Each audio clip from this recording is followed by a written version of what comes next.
Hello friends, hope you are all safe. Okay, in this video, analysis of a truss by direct stiffness method is going to be discussed.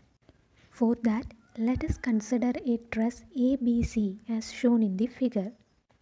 A is hinged support and B is a roller support. There is a force 80 kN acting at node C in rightward direction or in positive x direction. Okay. Now the length of AB is 6 meter and height of the truss is given as 4 meter. Let Young's modulus E is equal to 200 gigapascal, that is 200 kilonewton per mm square. Now the area of AB is equal to 4000 mm square and let area of BC and AC be 2000 mm square. Okay.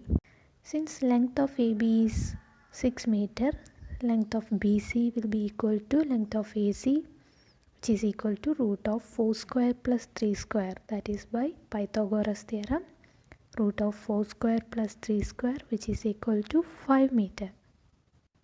By direct stiffness method of analysis, we are going to find first one, global stiffness matrix of each element. Each element means element AB, BC and AC. So first we are going to find the global stiffness matrix of each element. Second, global stiffness matrix of whole structure, that is whole structure ABC. Third, local stiffness matrix of each element, global joint displacements, local joint displacements, local member forces, and finally support reactions. So we are going to find these 7 elements by doing the direct stiffness method of analysis. First, let us find the values of global stiffness matrix of each element. Okay, for that we have to consider each element. First, let us consider AB, member AB. For a truss element, only 2 displacements are possible at a node or joint. So in this member AB, at node A, let the displacements be D1 and D2, and at node B, let the displacements be D3 and D4. Next, we know the formula for global stiffness matrix for a truss element. It will be Kg, global stiffness matrix Kg will be equal to AE by L into C square CS CS S square, negative negative positive, where A is the area, E is the Young's modulus, L is the length of the member, and C represents cos theta and S represents sin theta, where theta is the inclination of the member with respect to global x-axis measured in anti-clockwise direction. But here AB is a straight member, therefore theta is equal to 0 degree. That is cos theta cos 0 equal to C equal to 1, sin theta S equal to 0. Substituting the values in the above formula, we get the global stiffness matrix for AB, that is KGAB is equal to 4000 into 200. 4000 is area, 200 is E, Young's modulus, divided by L equal to 6000 mm into C square means 1 square, CS 1 into 0, CS 1 into 0 and S square, that is 0 square. Second part is the negative, third part is also negative, and the fourth part is positive, that is same values. So finally we get 133.33 into 1000. Next is negative of these values. Third part is the again negative of these values, and fourth is similar to the first part. Okay. Now for member BC. BC is inclined at an angle theta with respect to global x-axis, and theta is measured in anti-clockwise direction.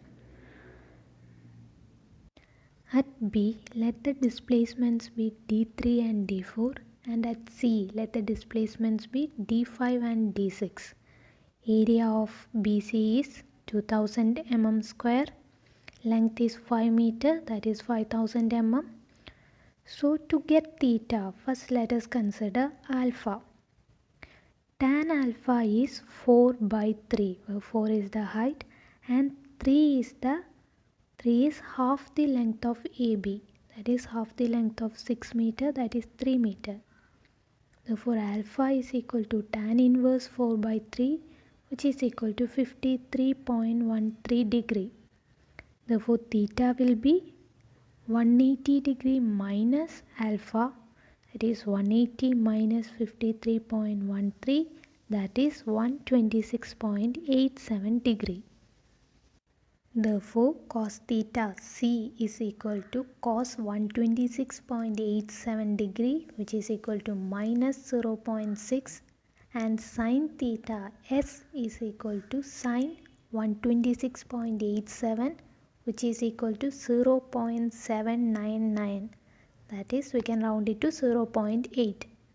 Therefore the global stiffness matrix for BC is written as KGBC is equal to 2000, that is area of BC, into 200, that is Young's modulus, divided by length, that is 5000, into C square CS S square. C square is minus 0.6 square, CS is minus 0.6 into 0.8, again minus 0.6 into 0.8, and finally S square, that is 0.8 square.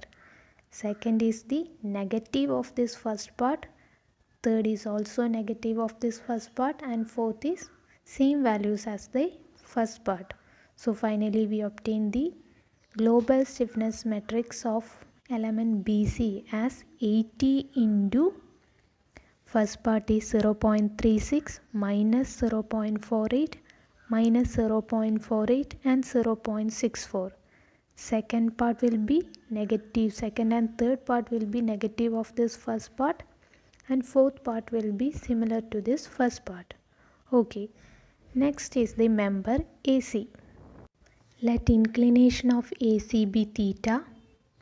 At node A displacements are D1 and D2, and at C displacements are D5 and D6. Okay, theta is the inclination. Therefore cos theta C will be 3 by 5, that is adjacent side by hypotenuse, which is equal to 0.6. Sin theta S equal to 4 by 5, which is equal to 0.8. Area is 2000 mm square. Length is 5 meter, that is 5000 mm. Therefore global stiffness matrix of member AC is equal to 2000 into 200 by 5000 into matrix 0.6 square, 0.6 into 0.8, 0.6 into 0.8 and 0.8 square, negative negative positive. Thus after calculation we get 80 into 0.36, 0.48, 0.48, 0.64. Second and third part negative of this first part, and fourth will be similar to first part. Thus we have obtained the global stiffness matrix for elements AB, BC and AC. Okay. Next is global stiffness matrix for the whole structure, that is for the whole truss ABC. It can be obtained by adding the global stiffness matrix of individual members. That is, let Kg be the global stiffness matrix of the whole structure. Kg is equal to Kgab plus Kgbc plus Kgac. That is, these three metrics are added according to the row and column number. Okay. So here you can see 133 into the matrix represents Kgab. For AB the displacements are 1, 2, 3, 4, which is marked for its row and column. That is 1, 2, 3, 4 row and 1, 2, 3, 4 column. Okay.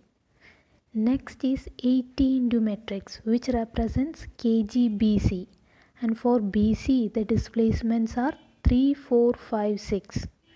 3, 4 at B and 5, 6 at C. So for the rows and columns are marked as 3, 4, 5, 6.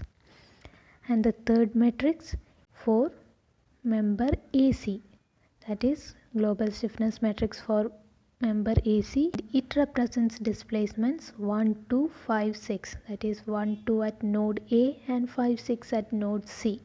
Okay, first let us multiply the matrix by the constant outside. That is, we have to take 133.33 inside the matrix, that is multiply each element of that matrix with 133.33, and for the second matrix multiply each element by 80, and for third matrix multiply each inner elements by 30 outside, that is multiplying 80 into that matrix.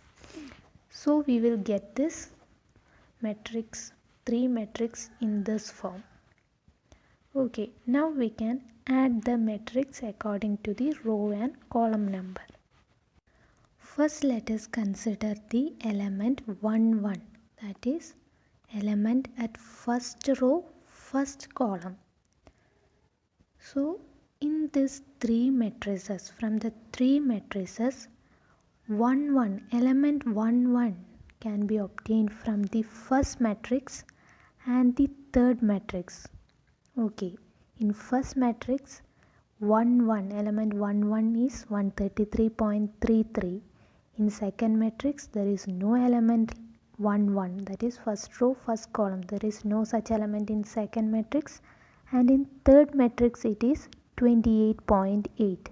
For 1, 1 we will add 133.33 plus 28.8. Okay, similarly for 1, 2, that is first row, second column, we will add 0 plus 38.4. Next is first row, third column, that is 1, 3, which is available only in the first matrix, that is minus 133.33. Next is 1, 4, that is first row, fourth element, which is also available only in the first matrix, which is 0.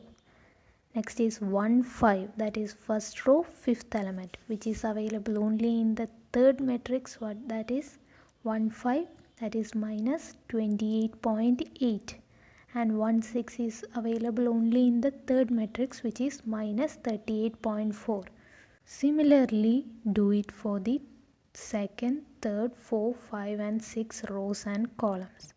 And finally we obtain the global stiffness matrix as this.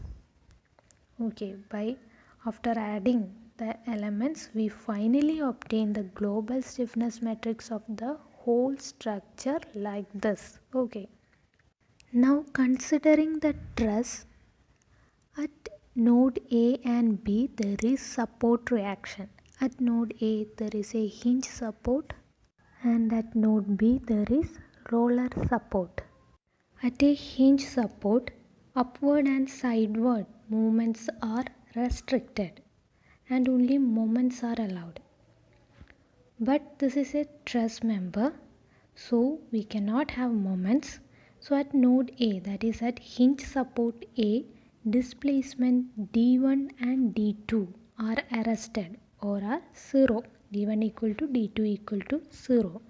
And at node B, which is a roller support, d4 displacement d4 is arrested or d4 cannot happen. Therefore d4 is equal to 0 and only d3 is allowed. So in this truss, displacements d1, d2 and d4 are 0 and displacement d3, d5 and d6 are allowed. From the global stiffness matrix for the whole structure, delete the rows and columns corresponding to displacements that are arrested. That is, here d1, d2 and d4 are 0. Therefore, delete rows and columns numbered 1, 2 and 4 from the global stiffness matrix for the whole structure, or that is whole truss structure. After deleting rows and columns. We will obtain the structure stiffness matrix for this whole structure as Kg is equal to 162.13 minus 28.8, 38.4 minus 28.8, 57.60, 38.40, 102.4. That is only rows and columns 3, 5 and 6 axis. So this is the global stiffness for the whole truss structure ABC considering the support reactions. Okay. Now let us find the local stiffness matrix for each element of this truss. Formula for local stiffness matrix KL is KL equal to AE by L into 1 minus 1 minus 1 1. Therefore for member AB, KL local stiffness KL AB is equal to 4000, which is area, into 200 E, that is Young's modulus, divided by length equal to 6000 mm, into 1 minus 1 minus 1 1. That is, by multiplying we get 133.33 into 1 minus 1 minus 1 1. Similarly for member BC, local stiffness KLBC is equal to 2000 into 200 by 5000 into 1 minus 1 minus 1 1, where 2000 is area, 200 is Young's modulus and 5000 is length of the member BC, which is equal to 80 into 1 minus 1 minus 1 1. And for member AC, local stiffness matrix KLAC is equal to 2000 into 200 by 5000 into 1 minus 1 minus 1 1, which is equal to 80 1 minus 1 minus 1 1. So these are the local stiffness matrix for members AB, BC and AC. Okay. Next let us find the global joint displacements. As we have seen earlier, in this truss member or in this truss structure, only displacements D3, D5 and D6 are allowed. Okay, now we have a formula P is equal to Kg into D, where P is the global force matrix. Here we consider only the forces in direction 3, 5 and 6. Okay, that is P is equal to, in direction D3 the force is 0, in direction D5 the force given is 80 kilonewton, and in direction 6, in the direction of D6 the force is again 0. So the force matrix P is 0, 80, 0 in the direction 3, 5, 6. And Kg is the global structure stiffness matrix after considering the support reactions, and D is the global displacement matrix in the direction 3, 5, 6, that is D equal to D3, D5 and D6. Now equating we get P equal to Kg into D, that is 0, 80, 0 equal to Kg 3, 5, 6, that is in the direction 3, 5, 6 into D3, D5, D6.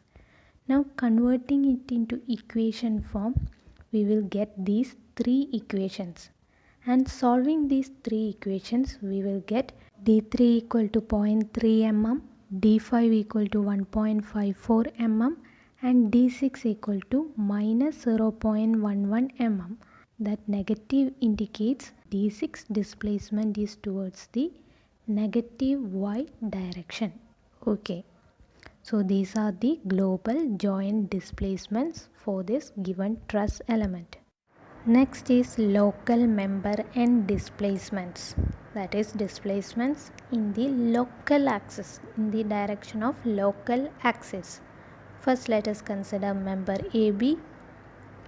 For member AB, for the global displacement D1 and D2, D3 and D4, the local displacements are small d1 and small d2. We again have a formula connecting global and local displacement, which is small d, that is local displacement small d is equal to transformation matrix into capital D, that is global displacement. Local d is equal to T into capital D. Okay. Now transformation matrix T for a truss element is CS0000 CS. For this element AB, theta, inclination theta is 0. Therefore C is cos theta, which is equal to cos 0 1, and sin S is sin theta, sin 0 0. Therefore transformation matrix T is 1 0 0 0 0 0 1 0. Therefore the local displacement d1 small d2 equal to this transformation matrix into capital D1, D2, D3 and D4, where D1, D2, D3, D4 are the global displacement at node A and B. Okay. And this global displacement we have already derived. We have D1 is 0, D2 is 0, D3 is 0.3 and D4 is again 0. So multiplying this with the transformation matrix, we get small d1 equal to 0 mm and small d2 is equal to 0.3 mm. That is, at node A there is no displacement in local x direction, and at node 2 the displacement is 0.3 in positive local x direction. Okay. Next, for member BC, the inclination is 126.87 degree. Therefore cos theta C is minus 0.6 and sin theta S is 0.8. So small d1 d2 equal to CS 0 0 0 0 CS into, here the global displacements at B and C are d3 d4 d5 and d6. We have obtained d3, d4, d5 and d6 earlier, which is 0.30, 1.54 and minus 0.11. Multiplying this, we get small d1 equal to minus 0.18 mm and small d2 is equal to minus 1.012 mm. This negative indicates both these displacements are towards the negative direction of local x-axis. Next, for member AC, cos theta C is equal to 0.6 and sin theta S is 0.8. So small d1 d2 is equal to this transformation matrix into d1 d2 d5 and d6. Okay, multiplying it, we get d1 equal to 0 and d2 equal to 0.836 mm. Okay, so these are the local displacements of each member. Okay, next we can find the local member forces. For that we have an equation, small p is equal to KL into small d. That is, local force P is equal to local stiffness matrix into local displacement. We have found the local displacement D in the earlier step, which is T into capital D. That is, local force P can also be written as local stiffness KL into T into global D. Okay, now for member AB, small p1 p2 is equal to KL, which is 133.33 into 1 minus 1 minus 1 1 into T 10000010 into D, that is D1 D2 D3 D4, which is 0.30. Multiplying this all, we will get P1 is minus 39.99 kilonewton and P2 is 39.99 kilonewton, and these are towards local x direction. That is, P1 is towards negative x direction and P2 is towards the positive x direction. In the figure you can see the forces are directing away from the joint, hence the member AB is in tension with a tensile force of 39.99 kilonewton. Now for member BC, small p1 p2 is equal to 80 into 1 minus 1 minus 1 1, which is the local stiffness matrix for BC, into T into D, where here D is D3 D4 D5 D6. So after multiplying we get P1 P2 is equal to matrix 66.56 and minus 66.56. In the figure you can see the forces are pointing towards the joint B and C. Therefore member BC is in compression with a compressive force of 66.56 kN. Okay, next is member AC. For that P1 P2 is equal to 80 into 1 minus 1 minus 1 into 0.6.80000.6.8 into displacement d1 d2 d5 d6, that is 1.54 and minus 0.11. After multiplying we get P1 P2 equal to matrix minus 66.88 and 66.88. Now in the figure you can see the forces are facing or pointing away from the joint, hence member AC is also in tension with a tensile force of 66.88 kN. Okay, next we can find the support reactions. For that the formula is P is equal to kg into global D, where P is the global forces which are at A. Let the forces be P1 P2, at B P3 P4 and at C P5 and P6. Okay, so the global forces are P1 P2 P3 P4 P5 and P6. In these forces we know that force P3 will be 0 because it is a roller support and it allows movement in x direction. Next we know that P5 is 80 kN which is given in the question, and P6 there is no external forces, therefore P6 is 0. Okay, these are values we already know. Now kg is the global stiffness matrix for the whole structure, that is without considering the support reaction, that is it is the 6/6 matrix. 6/6 matrix for the whole truss structure. And D is the global displacement which is D1, D2, D3, D4, D5 and D6. Okay. Now equating P is equal to kg which is a 6/6 matrix into D, we get P1 equal to minus 80 kN, P2 equal to minus 53 kN, P3 is 0, P4 is plus 53, P5 is 80 and P6 is 0. Here you can see minor variations in the answer and it is rounded off to the nearest whole numbers. That is force P5 is 80 kN which is given in the question, but here we obtained it as 80.064 kN. These minor variations are observed because while calculating global stiffness matrix we have rounded the number or decimal to 2 decimal places. Now the reactions at support A is P1 and P2. P1 in x direction and P2 in y direction. P1 is minus 80 kN, P2 is minus 53 kN. Next at B the reaction is P4 which is 53 kN. Okay. So in this video we have analyzed a truss structure by direct stiffness method of analysis. Hope you have understood this video. Thank you for watching.